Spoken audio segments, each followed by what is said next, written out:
I was brushing my teeth when my phone buzzed with a FaceTime call from an unknown number.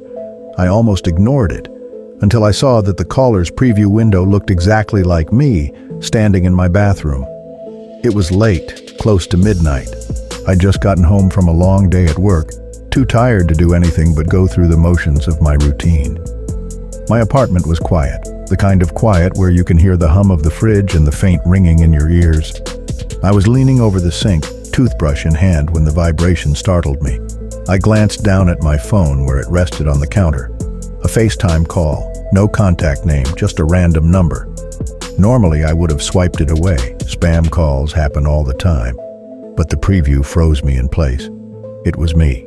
Same bathroom, same angle, same fluorescent light flickering in the corner of the frame.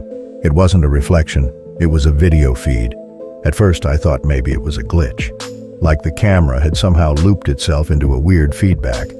But when I leaned closer, I realized the person on the screen wasn't moving in sync with me. I blinked, and the other me didn't. I shifted my toothbrush from one hand to the other, and in the video, my double kept brushing in the opposite hand. I froze. Slowly, I answered the call. The screen went full size. It was me, standing exactly where I was, in the same clothes, in the same room. But the way it looked at me made my stomach drop. The expression wasn't mine. Its eyes were too wide, smile too stretched, like someone wearing my skin but not knowing how to fit inside it. "Hi," it said, my own voice but off, higher, like it was forcing cheerfulness. I didn't respond. I couldn't. "I've been waiting for you to pick up," it continued. "You always ignore me, but not tonight." My chest tightened. I glanced behind me, half expecting to see something there. The bathroom was empty, just me and my reflection in the mirror. But on the screen, the me on the call tilted its head and stepped out of frame. I could hear it then. Not from the phone's speaker, no. From the hallway outside my bathroom. A faint shuffle, floorboards creaking. I slammed the bathroom door shut and pressed my back against it. The call was still open, the phone hot in my palm. The screen showed my bedroom now. My exact bedroom, dimly lit, bed unmade, laundry piled in the corner. The ME on the call was standing in there, staring at the door that led to the bathroom, staring at the exact door I was leaning against. My heart pounded so hard I thought I'd pass out. My brain scrambled for explanations, hacking, a prank, some kind of AR trick. But no explanation could account for the sound of slow, deliberate footsteps outside my door, matching perfectly with what I saw on the screen. "Don't lock me out," the voice said from the phone. "You're making this harder." I dropped the toothbrush. My hands were shaking so badly the phone nearly slipped too.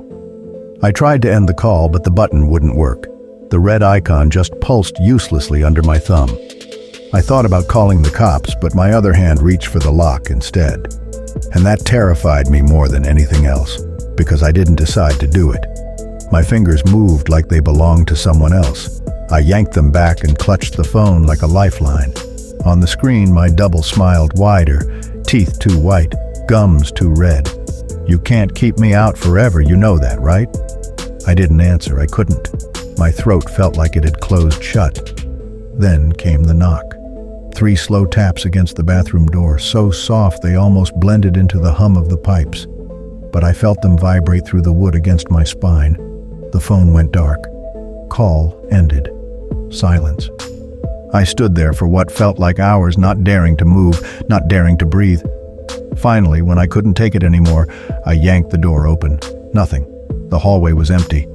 I barely slept that night. Every creak of the apartment made me flinch. Every shadow stretched too far. By morning, I almost convinced myself I'd imagined it all.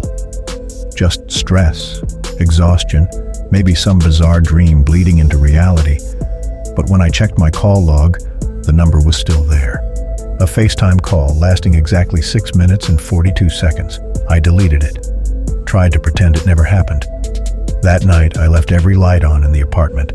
I fell asleep on the couch with the TV playing something mindless, just to drown out the silence.